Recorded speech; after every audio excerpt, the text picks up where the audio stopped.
सर्दी झाली आहे, खोकला लागला आहे, ताप आला आहे, थोडंसं वाऱ्यातून फिरून आल्यानंतर लगेच थंडी भरली आहे, अंग दुखून आलं आहे, बॉडीचं टेम्परेचर वाढलं आहे, उष्णता वाढली आहे, म्हणून लगेच गोळी घेताय का तुम्ही पण? जर असं करत असाल तर वेळीच थांबवा. कारण आपली जी शरीराची यंत्रणा असते म्हणजे आपली रोगप्रतिकारक शक्ती ती आतून स्वतःला बरी करत असते. ताप, अंगदुखी, शिंक ही आजार नाही आहेत. ही शरीराची एक फाईट आहे, ही शरीराची एक लढाई आहे. म्हणजे काय, ताप तेव्हा येतो जेव्हा शरीर जंतूंना मारण्यासाठी स्वतःचं टेम्परेचर वाढवतो. पण लगेच जेव्हा आपण पेनकिलर घेतो किंवा तापाची गोळी घेतो तेव्हा ही जी नैसर्गिक लढाई असते, जे तुमचं शरीर फाईट करत असतं व्हायरस, बॅक्टेरिया अगेन्स्ट, ती दाबली जाते. परिणाम याचा काय होतो, जेव्हा आजार दाबला जातो तो पूर्णपणे बरा होत नाही. वारंवार सर्दी, ताप उलटून येत राहतो.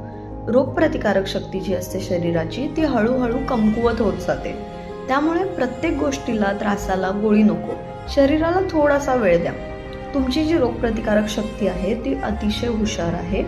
आपली बॉडी ऑटोमॅटिकली आतून आपल्याला हील करत असते, म्हणजे बरं करत असते.